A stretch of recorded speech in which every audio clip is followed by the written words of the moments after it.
তোমরা যারা প্রিপারেশান নেওয়া শুরু করেছো তারা প্রত্যেকেই একটা বিষয়ের উপর খুব কনফিউজড রয়েছে। আমাকে অনেকেই জিজ্ঞেস করে যে দাদা আমি প্রিপারেশান শুরু করেছি, ব্যাঙ্কিংয়ের জন্য প্রিপারেশান নিচ্ছি, কিন্তু আমি ঠিক বুঝতে পারছি না যে ঠিক কতদিন সময় লাগবে সিলেবাসটা কমপ্লিট করতে।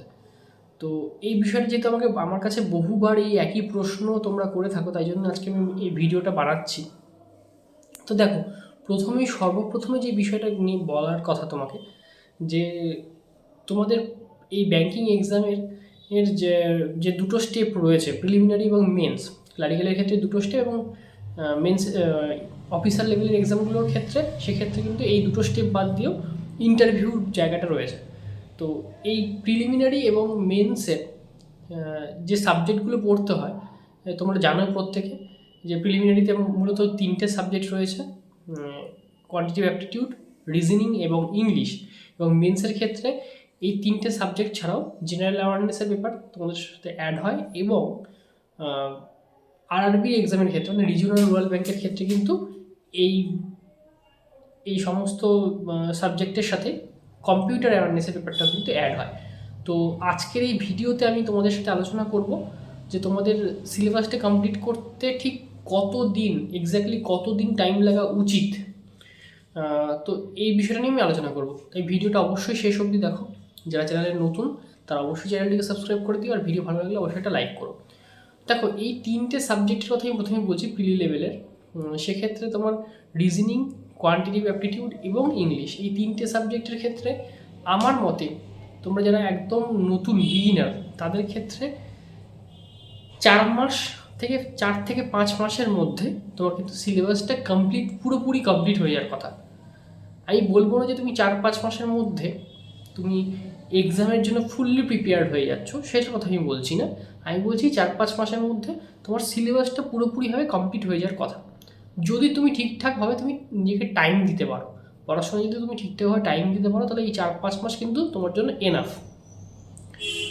তো সেটা কীভাবে করবে সেটাও আমি এই ভিডিওতে বলবো। তো এছাড়া যেটা মেন্সের ক্ষেত্রে আমি বলবো, এই সিলেবাস কমপ্লিট করার পরেও মেন্সে যেহেতু জেনারেল অ্যাওয়ারনেসের পেপার রয়েছে, সেই জন্য তোমাকে জেনারেল অ্যাওয়ারনেসের পেপারটাকে রেডি করার জন্য তোমায় কিছু ব্যাঙ্কিং অ্যাওয়ারনেস পড়তে হবে, যেগুলো স্ট্যাটিক ব্যাঙ্কিং অ্যাওয়ারনেস, মানে ব্যাঙ্কিংয়ের যে বিভিন্ন টপিকগুলো রয়েছে সেগুলো তোমায় কমপ্লিট করতে হবে এই 4-5 মাসের মধ্যেই। এবং তার পাশাপাশি যে প্রশ্নগুলো থাকে সেটা হচ্ছে কারেন্ট অ্যাফেয়ার্সের প্রশ্ন। তো কারেন্ট অ্যাফেয়ার্স তো কমপ্লিট করার কোনো টাইম নেই, কোনো নির্দিষ্ট টাইম নেই, কারণ আজকে তুমি যে কারেন্ট অ্যাফেয়ার্সটা পড়ছো, তুমি 1 বছর পরে গিয়ে সেইটা কিন্তু তোমায় পড়তে হবে না, তোমাকে লাস্ট 6 মাস বা 7 মাস বা 8 মাস তুমি পড়ছো। তো সেই কারণে এই কারেন্ট অ্যাফেয়ার্স টপিকটা বাদ দিয়ে বাকি যেগুলো রয়েছে সেগুলো তোমাকে 4-5 মাসের মধ্যে কমপ্লিট করতেই হবে। এবং এই কমপ্লিট হওয়ার কথাটা আমি বারবার এই কারণেই বলছি, কারণ তাহলে কিন্তু তুমি এক্সামের জন্য ফুললি প্রিপেয়ার্ড হতে পারবে। এবার কীভাবে কমপ্লিট করবে সেটার কথা আমি বলছিলাম। দেখো, সর্বপ্রথমে যেটা দরকার সেটা হচ্ছে তোমার সিলেবাস সম্পর্কে তোমার পুরোটা জানা উচিত, যে কী কী সিলেবাসে রয়েছে। কোয়ান্টিটিভ অ্যাপটিটিউডে তুমি যদি দেখো, তুমি যদি অন্যান্য এক্সামগুলো দেখো, যদি এসএসসির কথা বলো, তাহলে তুমি সেখানে দেখতে পাবে যে জিওমেট্রি থাকে, অ্যালজেব্রা থাকে, ঠিক আছে, ট্রিকোনোমেট্রি থাকে। তো সেই বিষয়গুলো কিন্তু ব্যাঙ্কিংয়ে থাকে না, ব্যাঙ্কিংয়ে কিন্তু অ্যালজেব্রা থেকে সেভাবে প্রশ্ন থাকে না, তো জিওমেট্রি থাকেই না। তো সেক্ষেত্রে আমি বলবো যে ব্যাঙ্কিংয়ের যে সিলেবাস সেটাকে তুমি প্রথমে আগে জানার চেষ্টা করো। তুমি জেনে নাও যে অ্যারিথমেটিকের কোন কোন চ্যাপ্টারগুলো রয়েছে, ডেটা ইন্টারপ্রিটেশন কীরকম কী আসছে, সেগুলো সম্পর্কে তুমি যদি ওয়াকিবহাল হয়ে যাও, তুমি যদি জানতে পারো, তাহলে কিন্তু তোমার এই সিলেবাস কমপ্লিট করার যে বিষয়টা রয়েছে সেটা কিন্তু খুব তাড়াতাড়ি করা সম্ভব। সেমভাবে রিজনিংয়ের ক্ষেত্রেও সত্যি, এবং ইংলিশের ক্ষেত্রেও কিন্তু সেম জিনিসটাই কার্যকরী হবে। তাই জন্য আমি বলবো প্রথমেই তোমাদেরকে যে তোমরা প্রথমে সিলেবাস সম্পর্কে জানো। সিলেবাস সম্পর্কে যত তাড়াতাড়ি তুমি জানতে পারবে যে কী কী টপিকগুলো রয়েছে, সেগুলোকে তুমি ইন্ডিভিজুয়ালি যখন চ্যাপ্টার ওয়াইজ তোমার কনসেপ্টটাকে ক্লিয়ার করবে, রিজনিংয়ের তুমি যে টপিকগুলো রয়েছে, ঠিক আছে, সেগুলো সম্পর্কে যখন তুমি জানবে যে কীভাবে কী করতে হয় না করতে হয়, এই থিওরিটিক পোর্শনটা কিন্তু তোমাকে যত তাড়াতাড়ি সম্ভব তোমায় কমপ্লিট করতে হবে, মানে ওই 4-5 মাসের মধ্যে।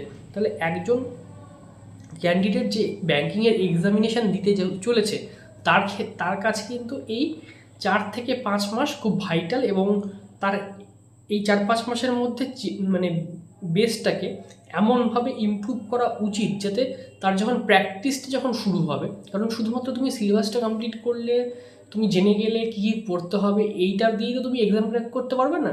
তারপরে তোমাকে প্র্যাকটিস করতে হবে, তোমার স্পিডটাকে ইমপ্রুভ করতে হবে। তো এই ফেজটা যখন তোমার চলবে, স্পিড ইমপ্রুভের যখন ফেজটা চলবে, তখন কিন্তু নতুন করে আর থিওরির পোর্শনে কিন্তু তখন তোমায় টাইম দিলে কিন্তু তুমি এক্সাম কোয়ালিফাই করতে পারবে না। তাই জন্য আমি বলবো যে তোমার টার্গেটটা প্রথমে সিলেবাস কমপ্লিট করার উপরে দাও, তারপরে সিলেবাস কমপ্লিট করার যখন বিষয়টা তোমার হয়ে যাচ্ছে, তারপরে তোমার স্পিড ইমপ্রুভের জায়গাতে আসো। তাই জন্য এই 4-5 মাস খুব ইম্পর্ট্যান্ট। তুমি যদি এখনকার রেসপেক্টে যদি ধরো যে মার্চ মাস থেকে কোনো ক্যান্ডিডেট এক্সামিনেশন শুরু মানে প্রিপারেশন শুরু করছে মার্চ এপ্রিল মাস থেকে, তাহলে তার সামনে 3-4-5 মাসের মধ্যে কিন্তু তার পরপর এক্সাম কিন্তু শুরু হতে থাকবে। তাই জন্য বলবো যারা এখনও পর্যন্ত ভাবছো যে কি করব, শুরু করব কি করব না, তাদের ক্ষেত্রেও কিন্তু এটা একটা তোমার শুরু করার জন্য কিন্তু এখনও সময় রয়েছে, অ্যাটলিস্ট 2026টাকে টার্গেট রেখে। তাই জন্য বলবো যে তোমরা শুরু করে দাও। যারা এখনও কনফিউশনে আছো কি করব না করব, তাদের ক্ষেত্রে কিন্তু এটা শুরু করার একদম আইডিয়াল সময়।